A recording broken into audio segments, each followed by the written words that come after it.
Hello everyone and welcome to the part 4 of Amazon Virtual Private Cloud, Amazon VPC.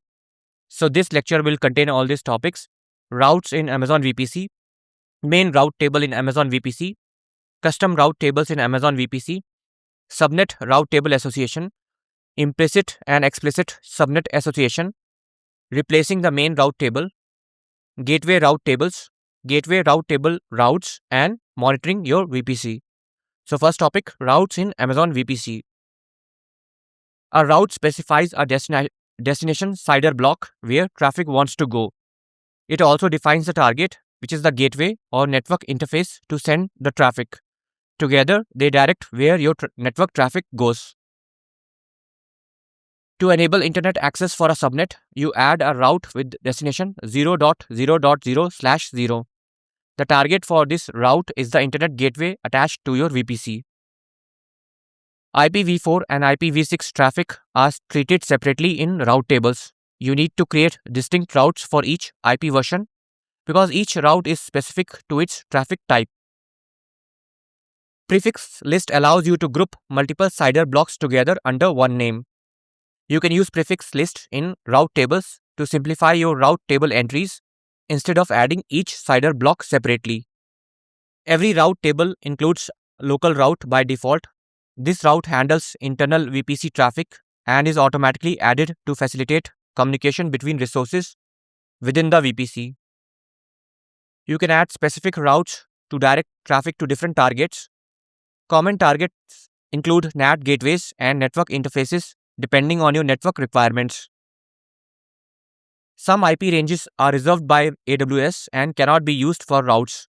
These restrictions ensure AWS services remain accessible within your VPC. You can incorporate middle box appliances into your VPC routing paths. These appliances perform specialized network functions like firewalls, intrusion detection, or traffic inspection. Second topic, main route table in Amazon VPC. Each VPC is equipped with a main route table upon creation. This happens automatically when you create a new VPC. This table is used by default for any subnet without a specified route table. If you do not explicitly associate a subnet with a custom route table, it will use the main route table.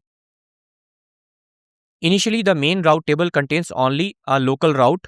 This local route enables communication between resources within the VPC. Adding a NAT gateway prompts automatic inclusion of relevant routes. When you create a NAT gateway, AWS can automatically add the necessary routes to your route table. Users have the freedom to add, remove, and modify routes within the main route table. This allows you to tailor traffic flow according to your needs. The main route table cannot be deleted or set as a gateway route table. These restrictions ensure stable network operation within your VPC. Associating a custom route table with a subnet allows for main route table replacement. The subnet will then use the custom route table instead of the main one. Explicitly associating a subnet with the main route table is advisable after such change. This helps maintain traffic flow as intended when you modify route table associations. Third topic, custom route tables in Amazon VPC. Every custom route table starts with a local route. This route allows internal VPC communication between resources. When you create a public subnet, you add an internet gateway route to the custom route table. This enables resources in the subnet to access the internet. Keep the main route table in its default state and associate subnets with custom route tables instead. This approach enhances VPC security by giving you more control over routing. Custom route tables offer flexibility to manage your network. You can add, remove, and modify routes as needed. Custom route tables can be deleted, but only if no associations remain. You must remove all subnet associations before deleting the route table. Subnet route table association. Each subnet is linked to a route table. By default, it uses the main table, but you can create an explicit custom table association. The main table is the default for unassociated subnets. Custom tables are used for specific needs when you want different routing rules. An explicit association means you manually link a subnet to a custom route table An implicit fallback to the main table happens when no explicit association exists. This gives you granular traffic control. VPC associated with AWS Outpost can target a local gateway. This is a unique routing feature available only for Outpost environment. You can change default routing by testing a custom route table first, then set it as the new main table to maintain traffic flow for all unassociated subnets. Implicit and explicit subnet association.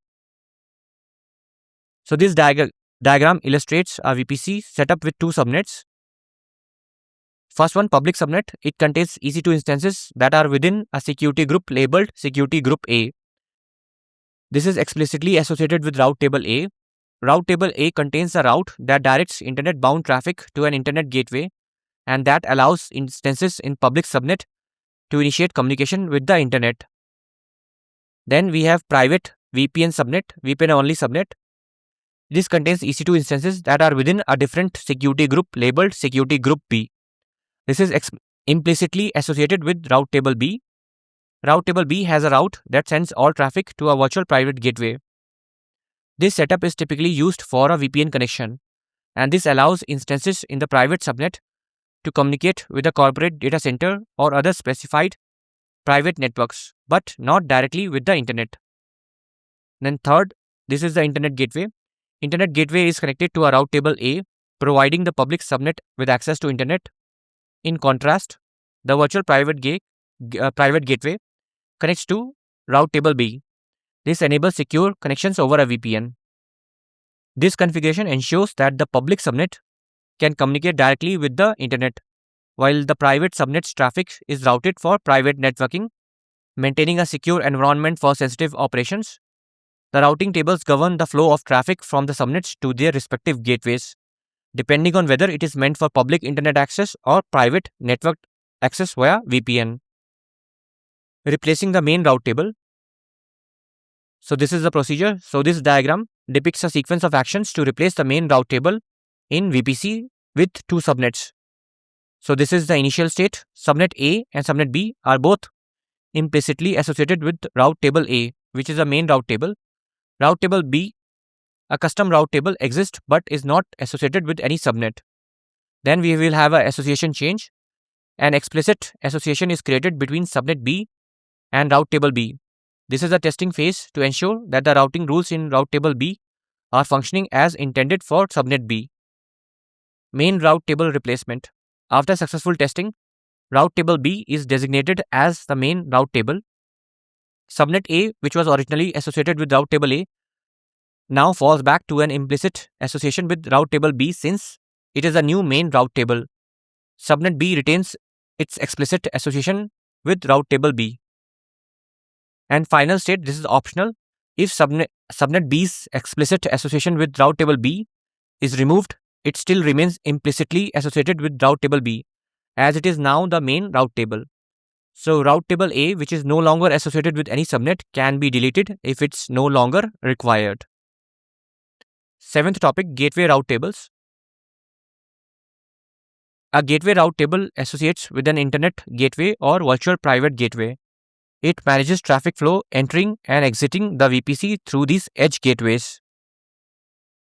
Gateway route table provides detailed routing control for precise traffic management. This allows you to control exactly how traffic flows within the VPC. Gateway route tables can direct incoming VPC traffic through a middle box appliance. This security device provides enhanced monitoring and security measures before traffic reaches its destination.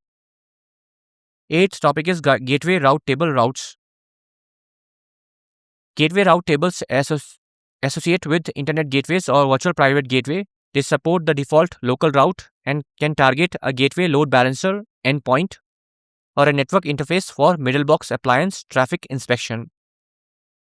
When targeting a gateway load balancer, you can route to entire IPv4 or IPv6 VPC CIDR block or to a specific subnet. The destination must be more specific than the default route.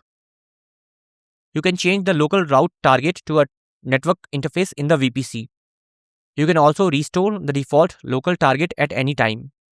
This provides flexible routing path management. Association limitations apply when working with gateway route tables. There are gateway condition restrictions and specific rules for different route types. You must ensure traffic reaches the appliance and attach the network interface to a running instance.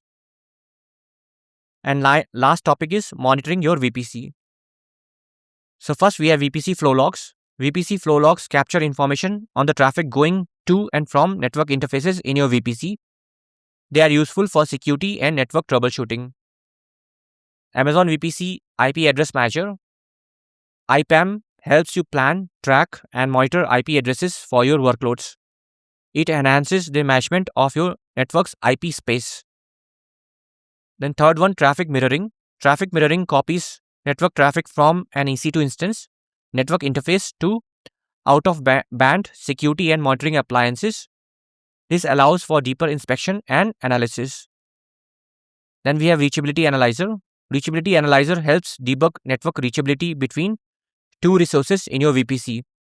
It provides hop-by-hop details of the path or identifies blockages if resources are unreachable. Network Access Analyzer. Network Access Analyzer helps you understand network access to resources within your VPC.